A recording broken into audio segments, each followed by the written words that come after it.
¿Qué tal? ¿Cómo les va?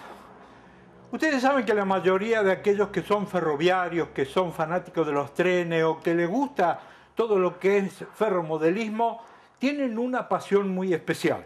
Y hoy quiero presentarles a alguien que durante muchos años, más de 30, fue el principal conductor de locomotoras y que tiene la posibilidad de darnos a conocer cada una de las locomotoras que tuvo a su mando, detalles impresionantes, detalles realmente bárbaros, desde aquella primera de vapor hasta una de las últimas. Me estoy refiriendo a Carlos Dinamarca, que mandó a hacer las maquetas de todas las locomotoras que tuvo oportunidad de conducir, como les decíamos anteriormente. Así que comenzamos con él.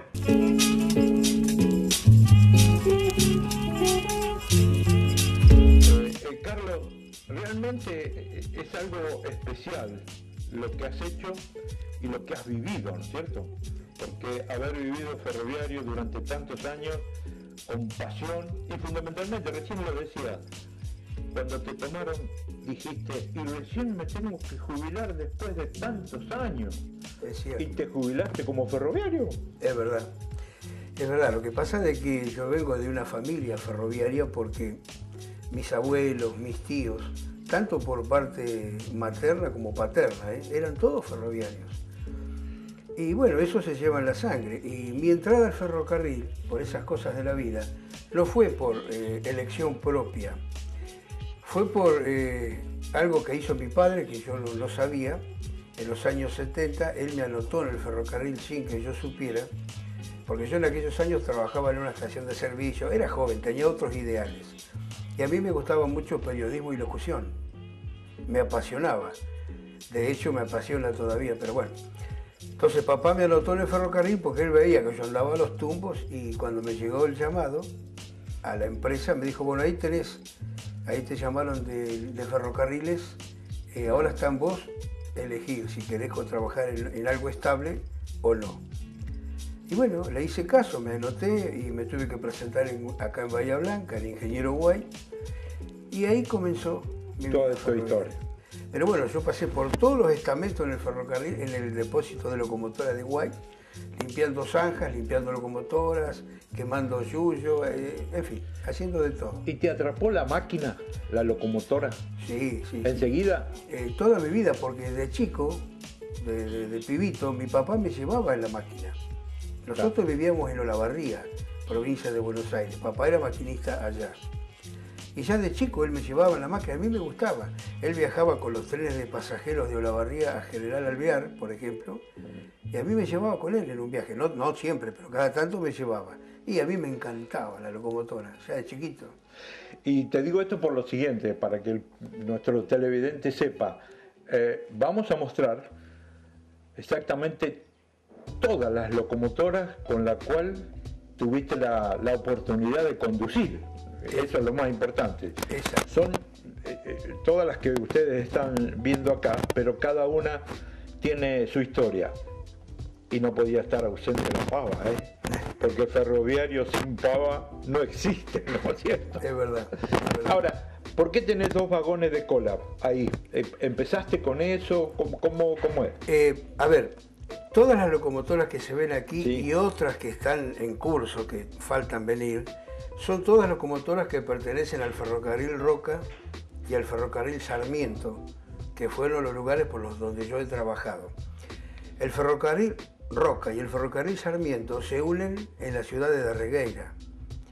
Y las locomotoras del ferrocarril Sarmiento, que son las de General Motors, que aquí se ven, venían trabajando hacia Ingeniero Guay. Por eso las conozco e inclusive las tuve que estudiar. Pero las del Roca son aquellas Todas. que ya no existen más. Exacto. Y bueno, y los furgones de cola, como vos me preguntabas, son porque obviamente iban a la cola del tren y también tienen algo muy especial y muy emotivo para mí, por eso están acá. ¿Tuviste oportunidad de viajar en ella? Uf, infinidad de veces. Antes de ir a la máquina, me Sí. imagino. Aparte el ferrocarril tenía varios servicios y en algunos momentos te mandaba de pasajero a tomar descanso en otra ciudad y a veces para abrir a la locomotora me iba en el furgón con el guarda. Está. y por eso los recuerdo con tanto cariño. ¿Por qué son diferentes? ¿Tiene alguna característica especial? Sí. Por ejemplo, estos chiquititos son clase 16 que se llaman, eran de 2 ejes.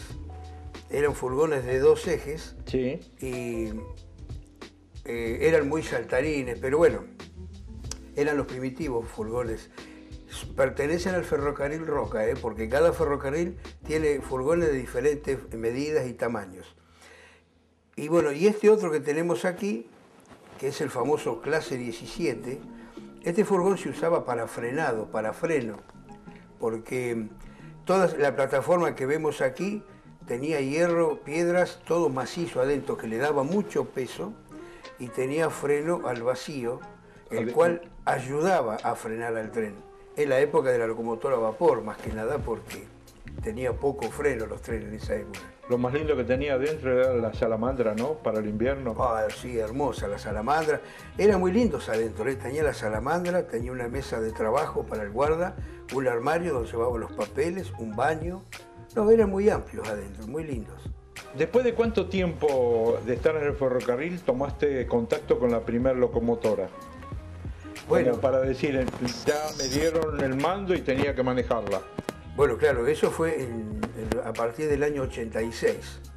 Yo, digamos, del 75-76, que fui avanzando en la categoría, sí. Cuando en el año 83-84 yo estudié y rendí el examen de conductor, el cual fui aprobé, y no empecé a trabajar de conductor enseguida. Seguí trabajando como ayudante autorizado con un maquinista en el cual trabajaba en los pasajeros que iban a Olavarría y a Darwin, Río Negro. Exacto.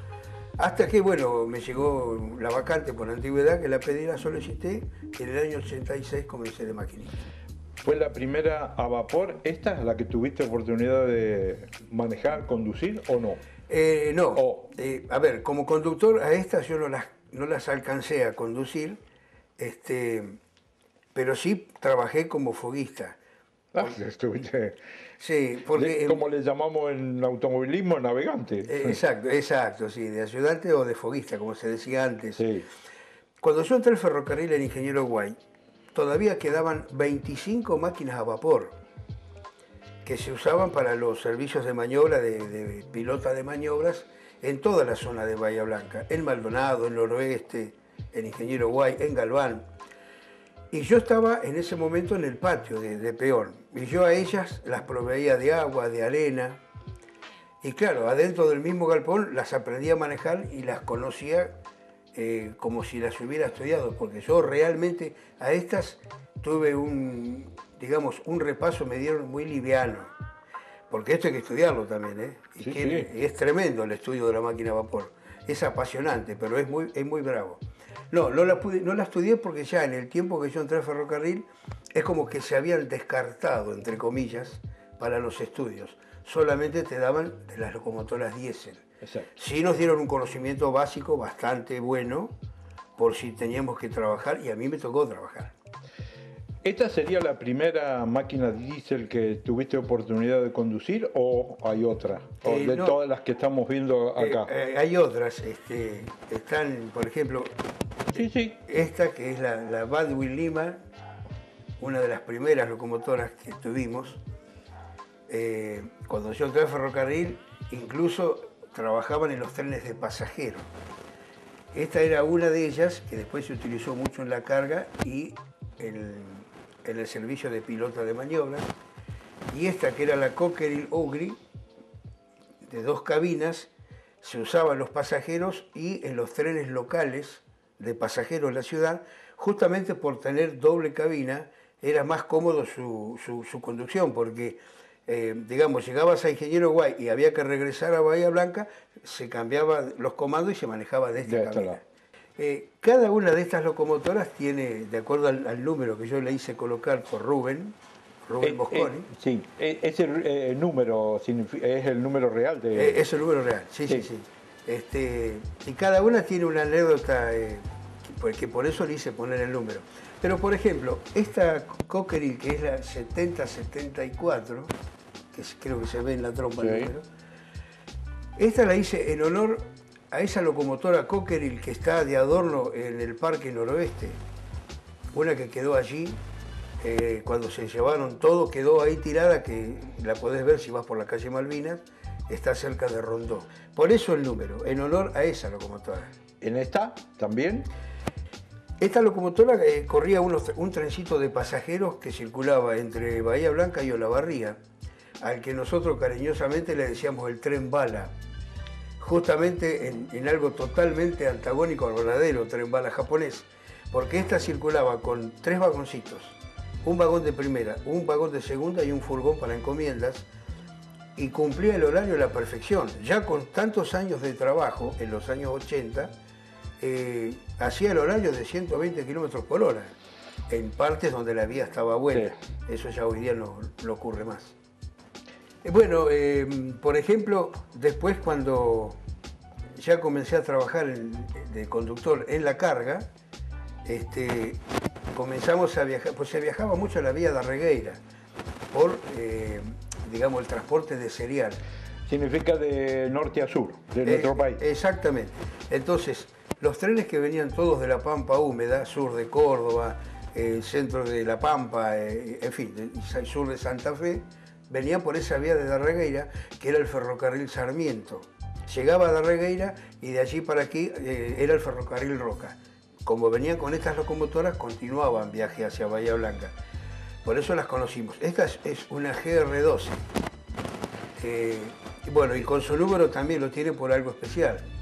Una vez llegué con un tren de Darregueira a López Lecube, dejé servicio en López Lecube porque no había personal de relevo. Nos dieron la orden de desviarla en playa y apagarla. Dejé el servicio y me fui a dormir.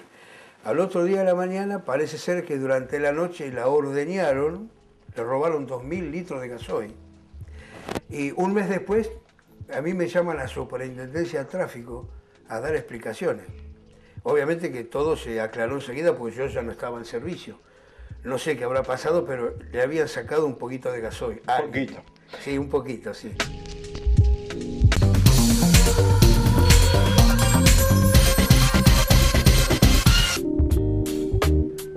Esta es una foto tradicional de los talleres en Ingeniero Güell, ¿no? Exactamente, sí. ¿Por qué se te ocurrió esta idea? ¿Qué sé yo? Yo siempre recordaba anécdotas e historias que me pasaron en el trabajo. Y un día estaba tomando mate en casa con mi señora y le digo de repente, tengo ganas de empezar a contar algunas historias de lo que me pasaron en mi vida ferroviaria. Mira, te juro, Carlos, estábamos a las 5 de la tarde tomando mate. Me puse a escribir en un borrador. Yo nunca en mi vida había escrito nada. Vos sabés que a las 12 de la noche había hecho un capítulo.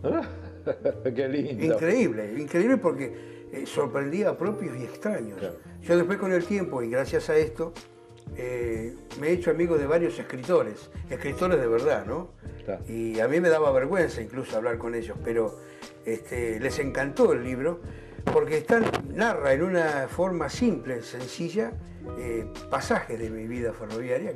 Ahora, lo que me decías al principio, quisiste hacer un solo libro y... Sí, no, fue tremendo porque yo quería hacer 5 o 6 libros para repartir con mis familiares, algún amigo que otro. Y cuando se enteraron mis compañeros de trabajo, mis ex compañeros de trabajo que estaba haciendo eso, se fueron anotando. Che, a mí guardame uno, a mí guardame uno, otro me decía. Y no solamente ellos, compañeros de la fraternidad, sino que gente de la Unión Ferroviaria. Porque como yo cuento muchas historias del galpón de locomotoras, se fueron enterando y me fueron encargando. Terminé haciendo imprimir 250 libros. Y no me quedó ninguno. Queda esta grande. Esta. La 9011. Esta es la vedette de todas las locomotoras en el país. Y aquí en el Roca, yo trabajé con esta locomotora en los pasajeros que iba de aquí a Olavarría y de aquí de Bahía Blanca a Darwin, que eran puntos de relevo. Y también tengo recuerdos imborrables porque eso sí que es una maquinón, eso no se rompe nunca. Carlos, hay características especiales para un convoy. ¿Cuánto era lo máximo que se permitía en aquella época vagones de pasajeros en un tren? En un tren, como máximo, no porque lo dijera en ninguna tabla, sino era de acuerdo al requerimiento de los pasajes Sí. que había en venta. Pero por lo general se usaban, nosotros le decíamos 44 ejes, eran 10 vagones. En total. Claro, 10 o 12 vagones, porque cada vagón tiene 4 ejes. Está. Entonces la sumatoria de ellos era más o menos 10 o 12 vagones. ¿Y en el tren de carga? Y en el tren de carga era algo diferente porque para los trenes de carga existe una tabla de freno y de remolque, en la cual indica, de acuerdo al tonelaje que lleve el tren, cuántos vagones puede llevar. Déjame que te haga una consulta. Yo tenía entendido que hasta hace poco tiempo máximo eran 60 vagones o 61 y ahora lo ampliaron a 100, ¿puede ser? Sí, a ver, digamos, vamos por partes. En la época de ferrocarriles argentinos, por lo general, los trenes de carga, en la parte del serial, eran 30 vagones. Se hacían de 30 vagones y 2.300 toneladas de peso. Eso era en la vía López Lecube, que de acuerdo a la topografía del terreno tiene muchas subidas y bajadas, que necesita que la locomotora funcione forma óptima y que el freno sea bueno. Está. Después, con la privatización, cuando vino Ferropreso Pampeano, se comenzó a trabajar en forma diferente. Se comenzó a trabajar en tándem, que son dos locomotoras conectadas entre sí por un acople eléctrico o jumper, que desde una locomotora se manejan las dos al mismo tiempo. En esta no va personal de conducción, solamente en esta. Se ven, hoy se ven. Se ven, exactamente. Sí. Entonces, al traccionar dos locomotoras con doble de potencia, se amplió la cantidad de vagones a llevar. Entonces se duplicó justamente. De 30 vagones se pasó a 60. Correcto. Pero después, bueno, de acuerdo a la necesidad del trabajo, al pedido de los clientes, han optado por ir llevando algunos vagones más. Vacío, vagones vacíos, porque tenemos que ver vagones vacíos y vagones cargados. Un tren de vagones cargados con 100 vagones jamás se corrió. Está. Por lo menos que yo no lo haya visto durante mi vida activa, ¿no? Esta 9011 que estamos viendo, ¿tenés alguna anécdota en especial? Sí, esta 9011 tenía un problemita en el presiostato de aceite del compresor, pero había perdido el timbre el resorte del presiostato. Entonces, en algunos momentos se activaba solo, comenzaba a sonar la chicharra de alarma en la cabina, se prendía la luz testigo y te hacía pegar un susto tremendo. Había que parar y revisar a ver qué pasaba. Y siempre comprobábamos que el nivel de aceite estaba correcto. Entonces, hasta que empezamos a buscar la vuelta, sacamos la tapa del presiostato, que es un aparato más o menos de unos 20 centímetros de alto, y bueno, dimos con que era el resorte que había perdido el timbrado. Entonces lo destrabábamos con un destornillador, cortaba la señal y la luz, y continuábamos viaje. Un día me toca con un maquinista que no era mi socio efectivo, porque se había dado enfermo mi socio y vino otro a relevarlo. Y justo nos toca esta locomotora. Y antes de llegar a Olavarría, en la estación de Santa Luisa, se aplicó eso. Yo ya sabía que era el problema, pero no me dejó explicarle mi socio. Se asustó, paró en la estación, mandó a comprar aceite a una estación de servicio en el campo. Demoramos como una hora el pasajero por ese miedo. Y pese a que yo le expliqué cuál era el problema, no es que no me creyó, pero él tenía miedo que se fundiera. Entonces nos quedamos ahí. La que está ahí atrás, ¿es otra más nueva o no, es de la misma? Esta que está aquí se llama locomotora Alco, RS16, es su característica, y estas no pertenecían al ferrocarril Roca, pertenecían al ferrocarril San Martín y al Mitre.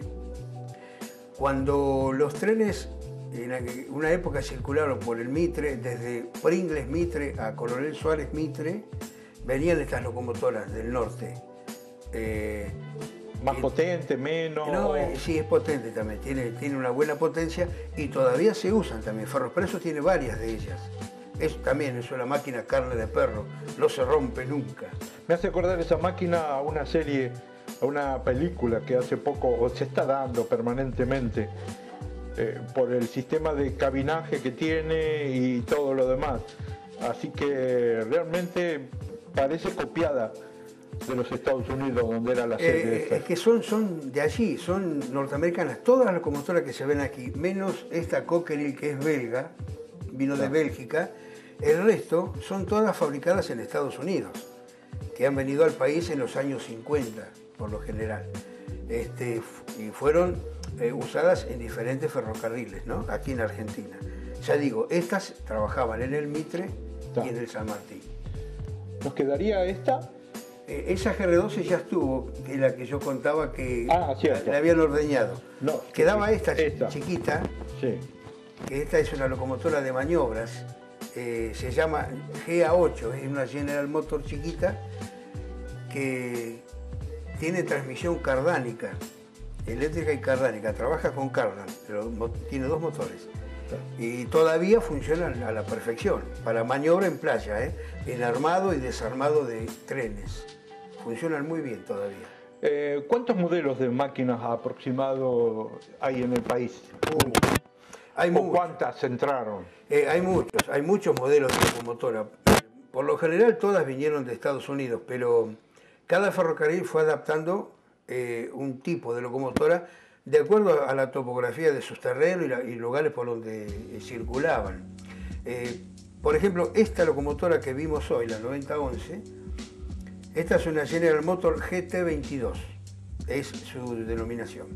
Es grande, motor grande.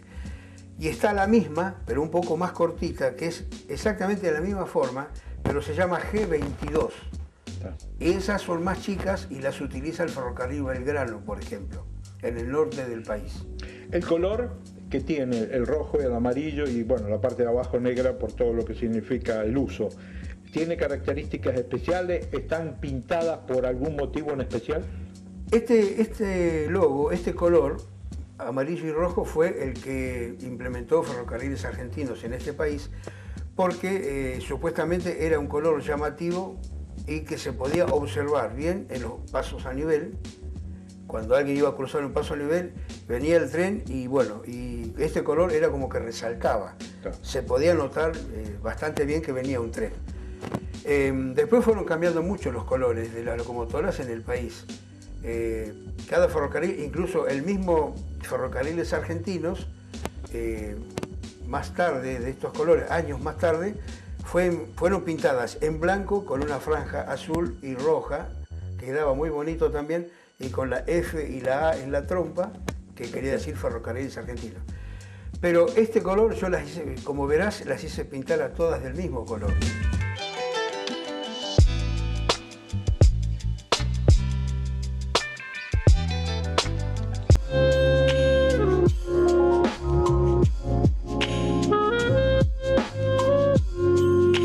¿Qué significó para vos el ferrocarril, Carlos? Todo. Para mí fue todo. Y siempre digo que si después de poder volver a nacer, reencarnarme de nuevo en lo que soy, volvería a ser ferroviario, porque me permitió poder formar una familia, poder tener las cosas simples que todo aquel anhela tener, y me permitió criar a mis hijos, darles estudio. Por eso estoy eternamente agradecido al ferrocarril. ¿Y tu opinión acerca de las consecuencias que estamos teniendo en este momento con la paralización de algunos ramales de trenes? Es muy triste y ese también es un tema largo para hablarlo, sí. Porque, digamos, este país no tiene la infraestructura vial necesaria para poder circular, digamos, por carretera, y el ferrocarril lo necesitaría sí o sí. Obviamente para descomprimirlas, justamente para evitar la gran cantidad de accidentes que hay. Pero bueno, ese es otro tema que es largo de hablarlo. Existen otros temas por el cual esto se fue dejando de lado y haciendo que funcionen los trenes, los camiones y los colectivos. Es otro tema. ¿Estás en contacto con otros ferroviarios, no solamente de Bahía, sino del interior del país? Sí, sí. Sí, tenemos muchos amigos en todos lados y en varios ferrocarriles. Y yo tengo muchos amigos ferroaficionados que no son ferroviarios, pero que quieren el ferrocarril tanto o más que nosotros. Y eso los lleva a ellos a estudiar diferentes cosas de ferrocarril, y en algunos casos me he encontrado con la sorpresa que saben más de ferrocarril que yo. Es muy bueno eso, es muy lindo.